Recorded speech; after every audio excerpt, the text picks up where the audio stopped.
Good morning, grade 6. I'm going to start a read aloud of the novel Hatchet. This novel was written by Gary Paulson, and it's the story of how a boy survives in the wilderness. All right, chapter 1.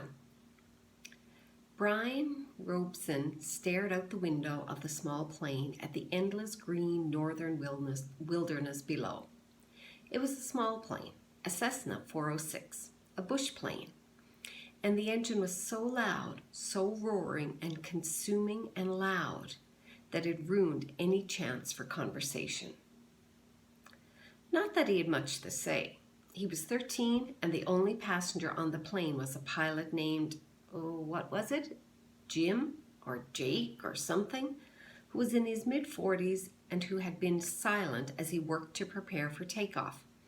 In fact,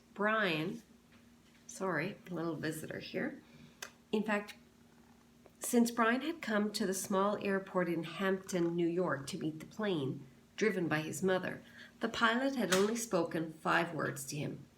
Get in the cockpit seat, which Brian had done. They had taken off, and that was the last of the conversation. There had been the initial excitement, of course. He had never flown in a single-engine plane before, and to be sitting in the co-pilot's seat with all the controls right there in front of him, all the instruments in his face as the plane clawed for altitude, jerking and sliding on the wind currents as the pilot took off, had been interesting and exciting. But in 5 minutes they had leveled off at 6,000 feet and headed northwest, and from then on the pilot had been silent, staring out the front, and the drone of the engine had been all that was left. The drone and the sea of green trees that lay before the plane's nose and flowed to the horizon, spread with lakes, swamps, and wandering streams and rivers. Now Brian sat, looking out the window with the roar thundering through his ears, and tried to catalog what had led up to his taking this flight. The thinking started. Always, it started with a single word: divorce. It was an ugly word, he thought. A tearing, ugly word that meant fights and yelling, lawyers.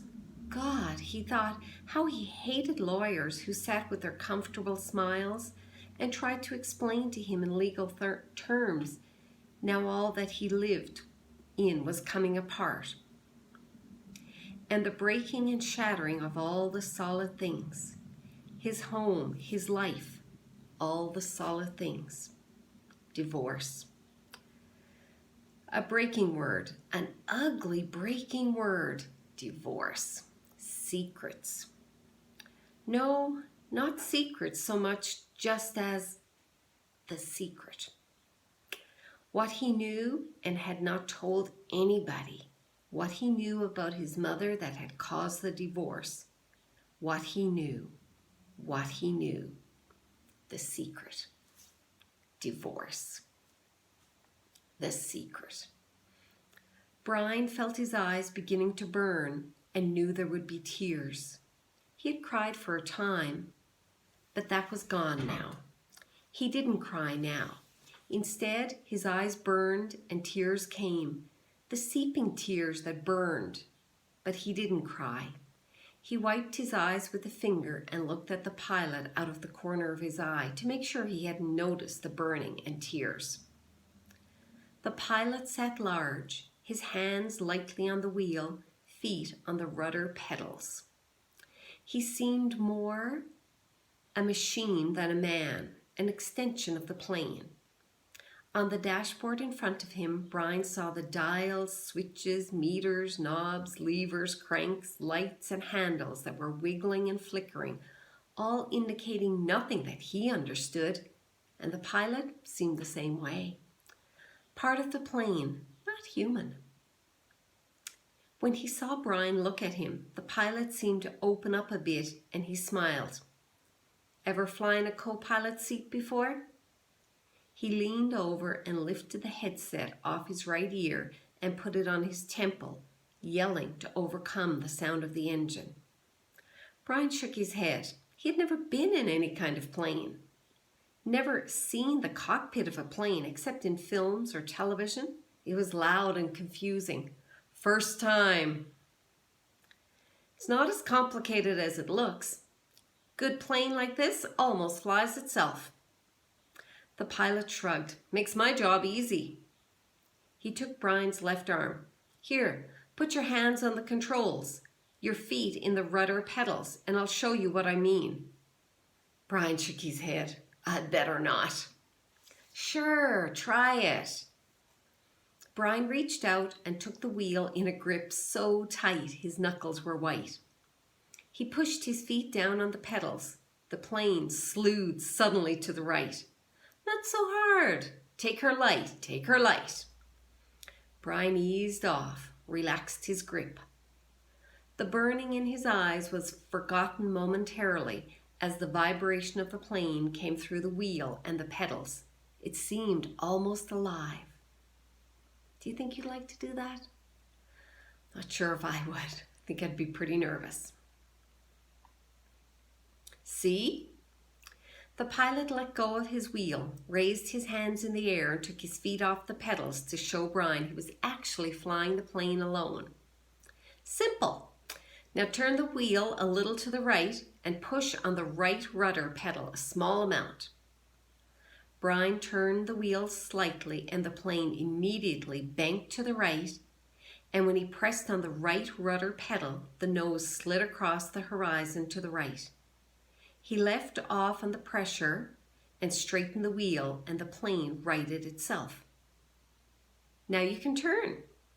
Bring her back to the left a little. Brian turned the wheel left, pushed on the left pedal, and the plane came back around. It's easy, he smiled, at least this part. The pilot nodded. All of flying is easy. Just takes learning, like everything else. Like everything else. He took the controls back, then reached up and rubbed his left shoulder. Aches and pains must be getting old. Brian let go of the controls and moved his feet away from the pedals as the pilot put his hands on the wheels. Thank you. But the pilot had put his headset back on, and the gratitude was lost in the engine noise. And things went back to Brian looking out the window and at the ocean of trees and lakes.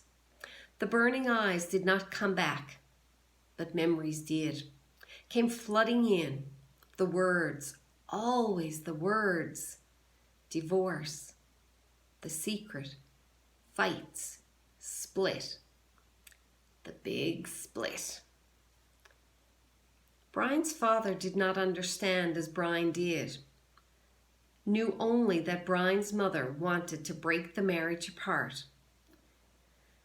The split had come, and then the divorce, all so fast, and the court had left him with his mother, except for the summers and what the judge called visitation rights. So formal. Brian hated judges as he hated lawyers. Judges that leaned over the bench and asked Brian if he understood where he was to live and why. Judges with the caring look that meant nothing, as lawyers said legal phrases that meant nothing. In the summer, Brian would live with his father. In the school year, with his mother. That's what the judge said after looking at the papers on his desk and listening to the lawyers talk. Words. Now the plane lurched slightly to the left, and Brian looked at the pilot. He was rubbing his shoulder again, and there was the sudden smell of body gas in the plane. Brian turned back to avoid embarrassing the pilot, who was obviously in some discomfort. Must have stomach troubles. So this first summer when he was allowed to have visitation rights with his father, with the divorce only 1 month old, Brian was heading north. His father was a mechanical engineer who had designed or invented a new drill bit for oil drilling, a self-cleaning, self-sharpening bit. He was working in the oil fields of Canada, up on the tree line where the tundra started and the forest ended. Brian was riding up from New York with some drilling equipment. It was lashed down in the rear of the plane next to the fabric bag the pilot had called a survival pack, which had emergency supplies in case they had to make an emergency landing. That had to be specially made in the city, riding in the bush plane with the pilot named Jim or Jake or something who had turned out to be an all right guy, letting him fly and all. Except for the smell. Now there was a constant odor, and Brian took another look at the pilot, found him rubbing the shoulder and down the arm now, the left arm, letting go more gas and wincing. Probably something he ate, Brian thought. His mother had driven him from the city to meet the plane at Hampton, where it came to pick up the drilling equipment. A drive in silence, a long drive in silence. 2.5 hours of sitting in the car, staring out the window of the plane. Once, after an hour, when they were out of the city, she turned to him. Look, can't we talk this over? Can't we talk this out? Can't you tell me what's bothering you? And there were the words again. Divorce, split, the secret. How could he tell her what he knew? So he remained silent, shook his head and continued to stare unseeing at the countryside. And his mother had gone back to driving only to speak to him once more when they were close to Hampton. She reached over the back of the seat and brought up a paper sack. I got something for you, for the trip. Brian took the sack and opened the top. Inside there was a hatchet, the kind with a steel handle and a rubber hand grip. The head was in a stout leather case that had a brass riveted belt loop. Goes on your belt. His mother spoke now without looking at him. There were some farm trucks on the roads now, and she had to weave through them and watch traffic. The man at the store said you could use it. You know, in the woods with your father. Dad, he thought, not my father. My dad. Thanks. It's real nice. But the words sounded hollow even to Brian. Try it on. See how it looks on your belt. And he would normally have said no, that it looked too hokey to have a hatchet on your belt. Those were the normal things he would say. But her voice was thin, had a sound like something thin that would break if you touched it, and he felt bad for not speaking to her.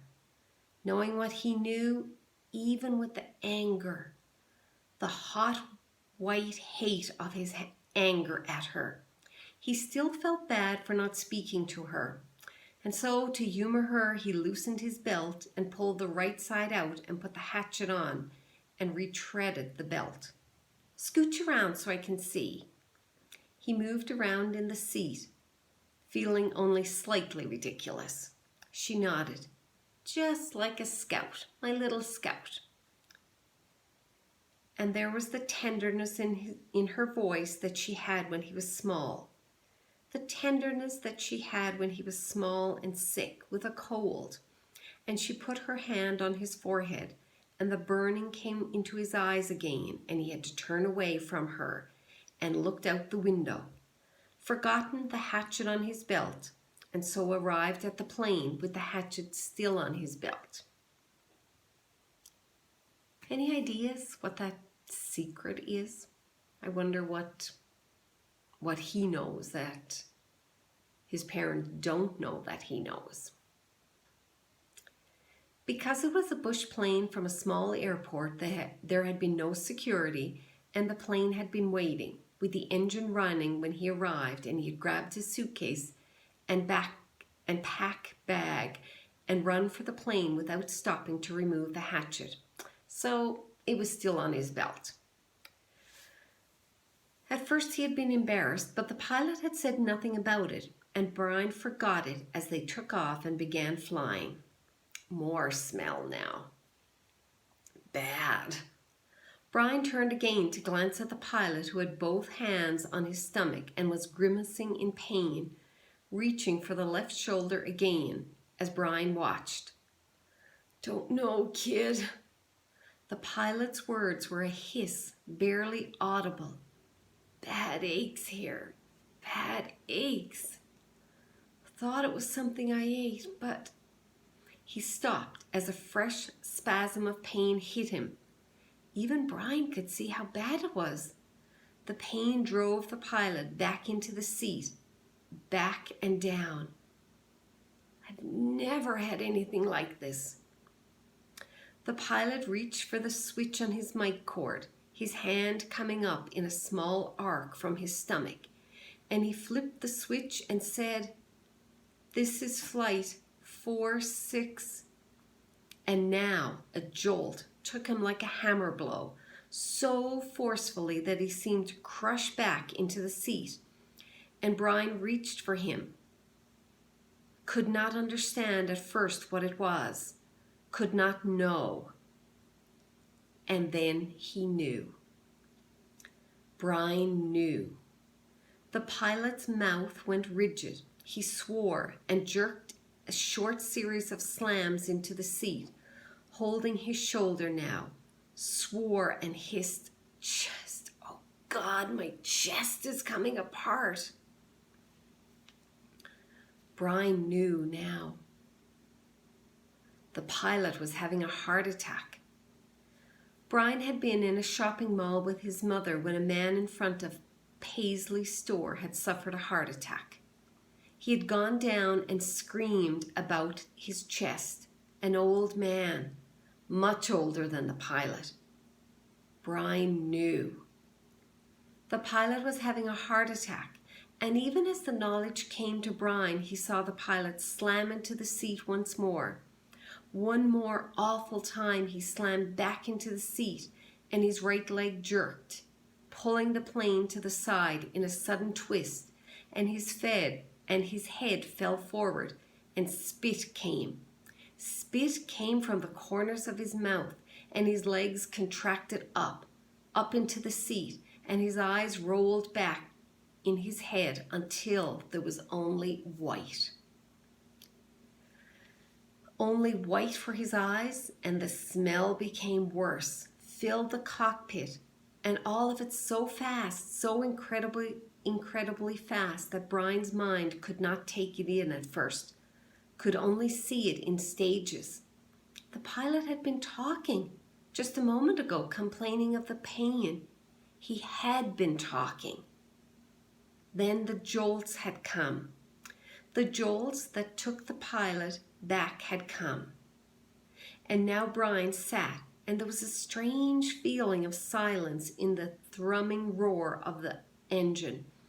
A strange feeling of silence and being alone. Brian was stopped. He was stopped. Inside he was stopped. He could not think past what he saw, what he felt. All was stopped. The very core of him, the very center of Brian Robeson, was stopped and stricken with a white flash of horror, a terror so intense that his breathing, his thinking, and nearly his heart had stopped. Stopped. Seconds passed, seconds that became all of his life, and he began to know what he was seeing. Began to understand what he saw, and that was worse, so much worse that he wanted to make his mind freeze again. He was sitting in a bush plane roaring 7,000 feet above the northern wilderness with a pilot who had suffered a massive heart attack and who was either dead or in something close to a coma. He was alone in the roaring plane with no pilot, he was alone. Alone. Okay, so that's exactly 20 minutes, and that's chapter 1. So I had planned to read for about 20 minutes, and I wasn't really sure where this 20 minutes would take us. So it got us all the way through the first chapter. And if we were in a classroom, well, obviously we would be stopping here and making some predictions about what we think is going to happen. So if you like, you can think about what might happen. Is Brian going to be able to land this plane? And is he going to be successful? I think we can easily predict that he's going to survive it because it's the first chapter in the novel. So I think we're safe in making that prediction that he will survive. But what is that survival going to look like? It's weird not being in the classroom having this discussion. So think about it. What are your thoughts? And we'll pick up tomorrow, and we'll see how far we get on chapter 2. All right.